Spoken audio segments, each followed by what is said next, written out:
Sa video na ito ay pag-uusapan po natin ang isang mainit at napapanahong update tungkol po sa tinatawag na XRP Rich List.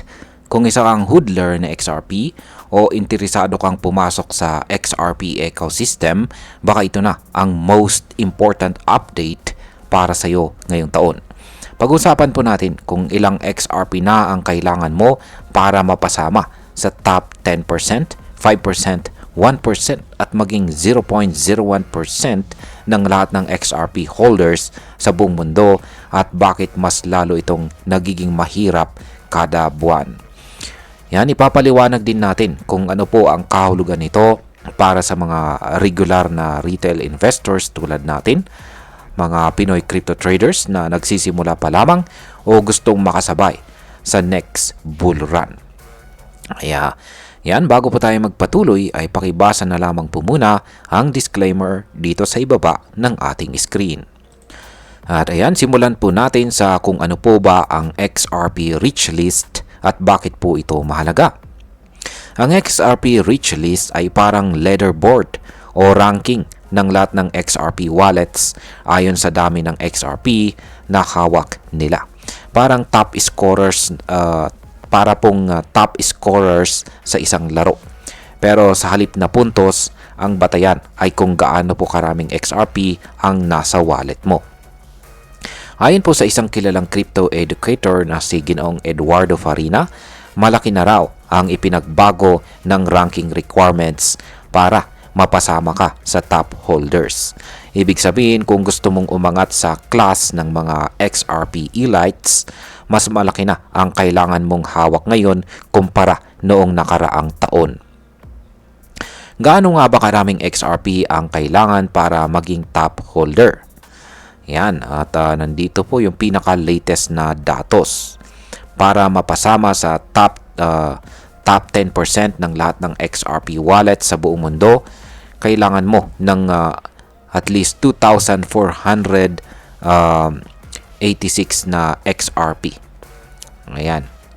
2,486 XRP para mapasama ka sa top 10%. Ayan. Kung gusto mo naman sa top 5% ay kailangan mo ng 8,758 na XRP. Para naman po sa top 4, yan ay kailangan mo ng 11,000 na XRP. At sa top 3%, dapat meron kang 16,299 na XRP. At sa top 2, kailangan mo ng 25,639 na XRP. At ayan, ito po. Kung gusto mo, yan, kung gusto mong mapasama sa top 1%, kailangan mong mag-hold ng higit 50,637 na XRP. Grabe, ano? 50,637 XRP para lang mapasama sa top 1%. Pero teka, meron pa daw mas mataas. Ayon po kay Ginong Farina, 663 wallets lang sa buong mundo ang may hawak ng higit 5 million XRP. Sila na ang top 0.01%. Yan ang pinakamataas na antas ng mga XRP holders. Karamihan sa kanila ay hindi mga ordinaryong tao, kundi mga founders, institutions at mga exchange wallets. Ibig pong sabihin ay talagang bihira at elite ang level na ito. Ngayon ay bakit naman po konti pa rin ang mga XRP holders worldwide? Yan, or sa buong mundo. Kahit na sikat itong si XRP ay kilala siya dito sa mundo ng crypto. Ang actual na adoption po nito sa buong mundo ay mababa pa rin.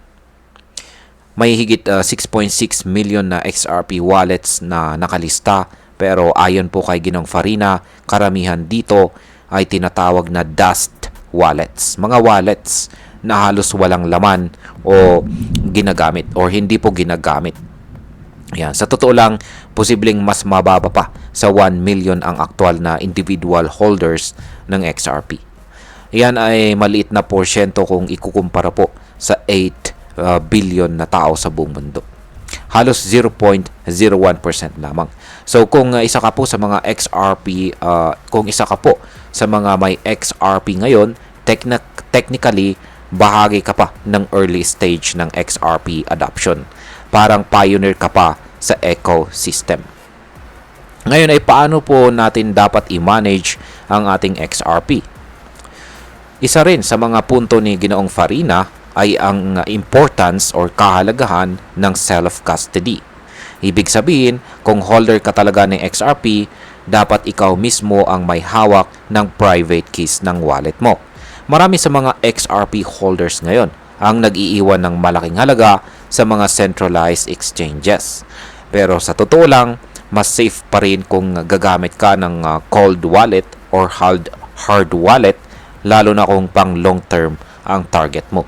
Sabi nga nila, not your keys, not your crypto. Saan naman nagbebenta ang karamihan? Yan. Habang si XRP ay dumadaan sa matinding price volatility, karamihan po sa mga investors ay nagbebenta kapag naabot na ang mga psychological price levels gaya po ng $10 or $100. Pero ayon po kay Ginoong Farina, kakaunti lang ang may lakas ng loob na hawakan si XRP hanggang sa umabot ito sa presyong $1,000 or mas mataas pa. Ang mga ganitong holders ay kadalasang may matinding conviction, solid na paniniwala at syempre nakasecure sa cold storage ang kanilang coins. Ngayon ay bakit lalong nagiging mahirap umangat sa rich list? Ayan. Nitong nakarang taon, kung may $1,000 to $1,500 ka lamang, pasok ka na sa top 10% ng XRP rich list. Pero ngayon, kailangan mo na ng 2,486 na XRP at dahil po sa current price na XRP ay mas mahal na ang halaga na yan. Ibig sabihin ay habang tumataas po ang demand at value na XRP ay tumataas din ang competition. At dahil dito, mas nagiging mahal ang pumasok sa top tier ng rich list. Ayon po kay Ginoong Farina, kung magpapatuloy ito, 99% ng mga retail investors ay mawawalan ng tsansang makapasok sa elite levels. Ayan, pag-usapan na po natin ang posibleng epekto nito para sa atin bilang mga Pinoy crypto investors. Para sa atin bilang mga Pinoy, ito po ay isang wake-up call. Kung seryoso po tayo sa pag-iipon or long-term na investment kay XRP, dapat po nating planuhin agad kung paano po tayo makakakuha ng sapat na XRP bago pa ito tuluyang maging out of reach. Ibig sabihin ay habang mura pa, habang hindi pa tuluyang saturated ang market, maaaring ito na ang best time para mag-accumulate. Pero syempre, hindi po ito financial advice. Dapat pa rin natin na i-consider ang ating financial capacity, risk tolerance, at kung talagang naniniwala tayo sa future ni XRP. At bilang panghuli, ang masasabi ko naman tungkol dito ay para sa akin, si XRP ay parang isang tren na paalis sa istasyon. Maring mabagal pa ang takbo ngayon, pero once na bumilis na ang momentum, mahirap na itong habulin. Ang update na ito tungkol sa XRP Rich List ay malinaw na ebidensya na lumalaki na ang ecosystem at nagiging mas exclusive na ang elite circle ng holders. Kung ako po ang tatanungin, early pa rin tayo, maaga pa rin tayo. Pero hindi habang buhay ay ganito ang sitwasyon. Lalo na kung magkakaroon na ng malaking adoption, regulatory clarity o malalaking partnerships kay XRP. Kaya habang may oportunidad pa, dapat po nating pag-isipan kung gusto ba natin na maging observer lamang o isa sa mga top holders balang araw. At ayan, hanggang dito na lamang po tayo sa video na ito mga ka-crypto. Marami pong salamat sa panonood. Ingat po tayo lagi at God bless po sa ating lahat.